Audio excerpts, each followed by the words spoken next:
ভারত বাংলা সীমান্তবর্তী শ্রীভূমি সুতারকান্দিতে বিভিন্ন কর্মসূচিতে স্বাধীনতা দিবস পালন করল সীমান্ত সুরক্ষা বাহিনী। এদিন সুতারকান্দি বর্ডার আউটপোস্টে জাতীয় পতাকা উত্তোলন করেন বিএসএফ 16 ব্যাটালিয়নের কমান্ড্যান্ট অফিসার মোহিত কুমার সাক্সেনা। এদিন স্থানীয় কচিকাচারা মনোজ্ঞ সাংস্কৃতিক অনুষ্ঠান পরিবেশন করে। এছাড়াও ছিল বিভিন্ন কর্মসূচি।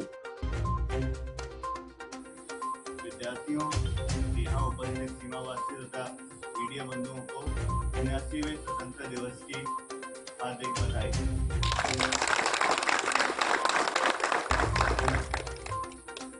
आज हम सब बड़े गर्व और उल्लास के साथ अपने देश का स्वतंत्रता दिवस मना रहे हैं।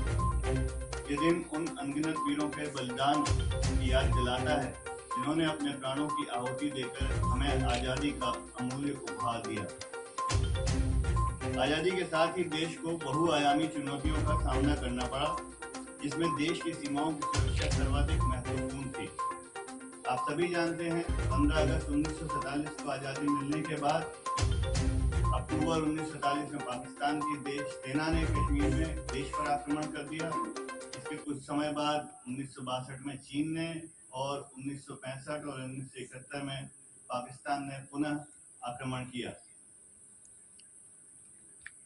हमारे पड़ोसी मुल्कों की नज़र हमेशा हमारे मुल्क पर रहती है और प्रत्यक्ष या अप्रत्यक्ष रूप से वो हमें अस्थिर करने का प्रयास करते रहते हैं।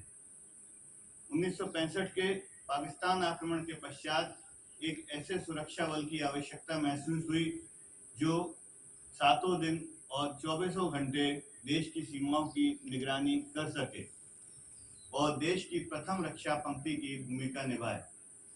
इसी के परिणाम स्वरूप बीएसएफ का गठन 1 दिसंबर 1965 को विभिन्न राज्यों के सशस्त्र बलों की सेनाओं को मिलाकर किया गया। इस बल के हमारे सीमा सुरक्षा बल के गठन के बाद हम लोग आज तक इस जिम्मेदारी को बहुत ही बखूबी से निभाते आ रहे हैं। हमारी 16 वाहिनी का गठन 1 दिसंबर 1962 को हुआ था और हमें पाकिस्तान के साथ 1965 और 1971 दोनों लड़ाइयों में लड़ने का गौरव प्राप्त है। वर्ष 1965 में पाकिस्तान की लड़ाई के दौरान हमारी वाहिनी राजस्थान के बाड़मेर सीमा पर तैनात थी और 1971 की लड़ाई में राजस्थान रायसिंह नगर की सीमा पर तैनात थी। बाड़मेर के मुनाबाव में सन 1965 में हमारी वाहिनी ने 1965 में लड़ाई में भाग लिया था और इसके अदम्य साहस और वीरता के कारण वहां जो इसने अंजाम दिया था युद्ध में, उसके कारण इसको मुनाबाव रक्षक के रूप में भी जाना जाता है।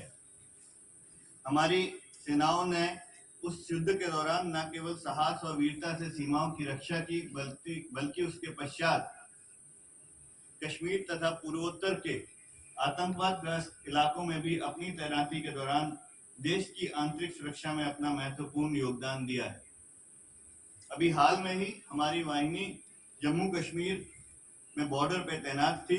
वहां पाकिस्तान की तरफ से अक्सर गोलीबारी और शेलिंग होती थी, जिसका मुकाबला आप सबने डट के किया और इसके लिए आप सभी बधाई के पात्र हैं।